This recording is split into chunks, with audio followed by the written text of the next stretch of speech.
Hey everyone, this is Kendra from the Selling Guys, and I wanted to show you today how to search for a United States trademark so you can get your brand name registered using Amazon's new Brand Registry 2.0 because we've received a lot of questions, a lot of conflicting information out there on the internet with regard to registering your brand through this new interface that Amazon has rolled out. It's called Brand Registry 2.0 if you haven't heard about it already.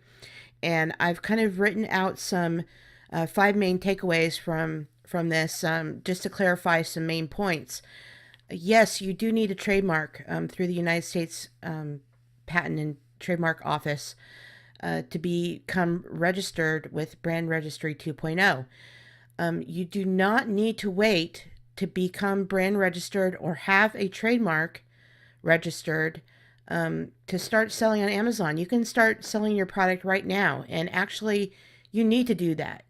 The reason why is because when you start selling your brand on Amazon, you're showing that you are using your brand name in that brand name mark in commerce. And this is important because what the United States government wants to see is evidence that you are not just reserving this name just because, but because you're actually using it to in business. You're using it in commerce. So that's a very important element of the legal protections afforded to you with a registered trademark. What you can do is after you start selling on Amazon, make sure you make a note of the start selling date of your listing, as well as take some screenshots showing the images of your product with your brand on it and all of that, so that you can give that to the United States Patent and Trademark Office to show evidence that basically you're the first in commerce for this brand name. This will help speed along the process and getting your application approved. So I just wanted to clear up those things. And before I get started any further with this, I just want to disclaim that myself nor anybody associated with the Selling Guys, we're not lawyers. We have no formal legal training. So please do your own due diligence. Please consult a legal professional before moving forward with this. I recommend using a service like LegalZoom to file your trademark. You're going to spend maybe $100 more than if you were to do this on your own, and you're going to eliminate a lot of the time and possible mistakes along the way by trying to do it yourself. So I recommend that you use a service like that, a done for you service that will allow you to walk through the steps. Because with LegalZoom in particular, which I've been using for several years now with my business, they will walk you through the steps and help you figure out any problems that may occur with your application. They'll come back to you and let you know what mistakes you've made and how to correct those. So I really recommend them, and it saves you a lot of time and money in the long run, I believe, because time is money. And as a business person, you have to take that into consideration. Okay, so let's go to the United States Patent and Trademark Office. The website is uspto.gov. And when you enter that web address, you're going to come to this site here. Now, there's a lot of information here, and there's basically, there's trademarks and there's patents. And when you're first starting out, you may think, well, what are the differences? Okay, so let me give you an example of a patent and a trademark. So let's say you've invented a heart monitor, okay, and we're going to call the heart monitor Zippy Heart. And Zippy Heart, which is a really awesome name actually, you want to put the actual device, the heart monitor device, you would have a patent on that device, okay? And the name Zippy Heart is what you would trademark. So you would trademark the name associated with the product. So Zippy Heart, you would have a patent on the heart monitor for the actual mechanism, the device, and you would have the trademark on the Zippy Heart name. Copyrights would be on anything that's media driven. So maybe you have like a commercial for Zippy Heart, okay? You would put a copyright on the material that's presented in the commercial. So that's kind of a very basic overview of the differences between a trademark, patent, and copyright. What we're dealing with today is trademarks because that's what Brand Registry 2.0 wants from us. So that's what we're going to go over, and what I'm going to go over with you today. So when you get here to trademarks, I highly recommend you check out the Trademark Basics website that they have here. This has a whole bunch of videos showing you the kind of the basic overview, kind of what I explained, plus some additional tips and tricks on how to search the database and everything. I really recommend you take a look at that. And then there's a trademark process, which gives you an overview of the actual application process. So if you want to go through it yourself and actually fill out the paperwork yourself using their electronic system, it's called TESS. Okay, so you're going to use their electronic system, or TEAS, I guess. It's the Trademark Electronic Application System, TEAS, TEAS. You would go here, all right? And then the third place is searching for the actual trademark. So what you want to do here is you want to make sure your trademark is not being reserved by anybody else. It's not being used by anybody else. And this is very important because you don't want somebody to come in at a later time and say you're using that brand name without their authorization, and that could potentially cause you to shut down your Amazon listing. So you don't want that. Conversely, you don't want to have a situation where you're selling a brand without a trademark, and then somebody comes in and takes that trademark away from you, okay, and then you basically it degrades your brand, okay. So you may have been there before, but somebody comes in and takes that, then you're also shut down because that brand name is no longer valid for what you're selling it for.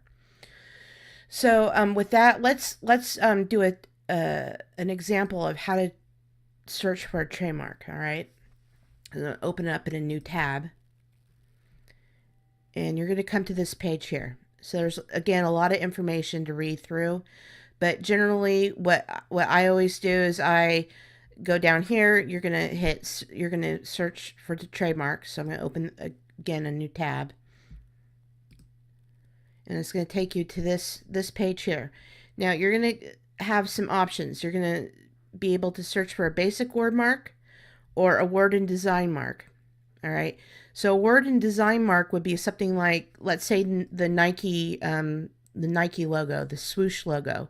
All right. So you would be able to search for anything that was related to Nike in terms of the design and the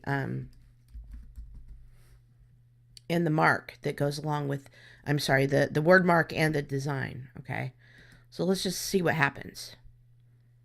All right, so if anything that's associated with Nike is coming up here. All right, so these are all, there's 852 records found. So let's just click on the very first one. So this is a word mark. This is what a word mark looks like. All right, it's a standard character mark. Okay. So the other thing to look for is what international classification it's being filed under. So for this one, it's entertainment services in the nature of organizing sporting events of all types, namely contests, clinics, camps, tournaments, and exhibitions. All right. So they've registered under that. So one thing to know is that you have the option of registering your name under different international classifications, and I'll show that how you can do that, or how you can search, how you can determine what categories that your product would fall under in a little bit. But first, I want to go back and show you. Let's go down here to something that maybe will show a design. So let's see. All right, this is another word mark. So sometimes you'll see just the word, but other times you'll see Oh, I was searching, actually, I just did a test the other day for something I'll show you. So let's go back to the main page. So let's just type in Purina. So Purina is a pet food company in the United States. So, darn it. That one's also a word. So what did I do? I think I did Purina cat food last time. Purina cat food. And it showed the design. I just want to show you real quick. Okay, here we go. So this is an example of a logo that was at one time. It's dead now. Okay, so it tells you if it's dead or alive. So dead or alive indicators down here, it's dead. So the cancellation date was October 25th, 1985. So this is no longer a registered trademark for this design here.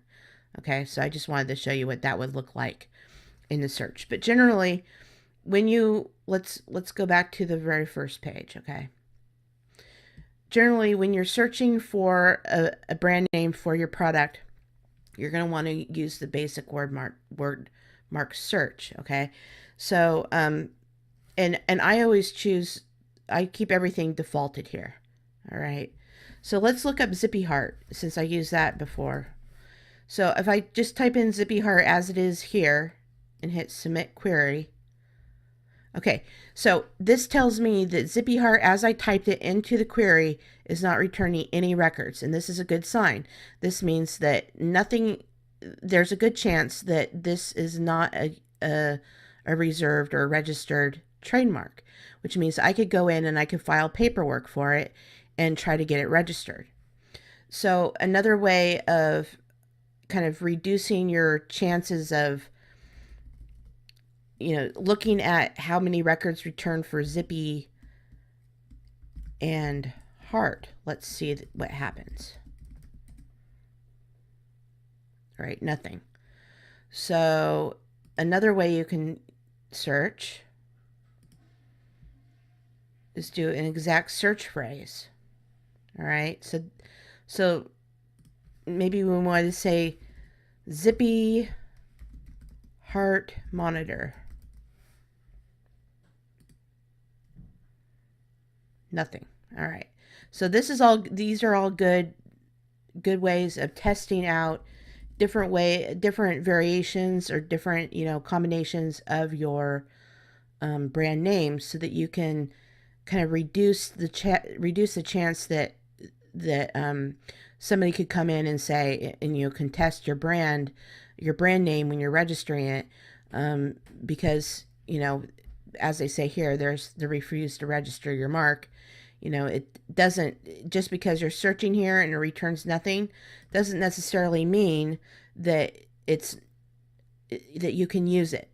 So here are some examples of where you would not be able to use your mark. So when the United States Patent and Trademark Office does an actual search for your name, they go through a lot of different things. And one of the things they go through, they match your mark with what they call sound alike or look alike. All right. So if you have registered a brand name under a certain classification as another brand name that is in the same exact class, international class, for the types of products and goods you're selling under, then if your name sounds alike another trademark, then they can reject your application, because what they don't want to have happen is there to be confusion in the marketplace as to whether or not what you're selling is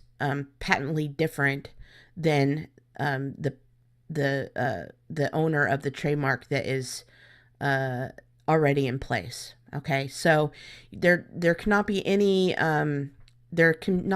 doubt from a consumer point of view as to what you're selling or what your brand name applies to.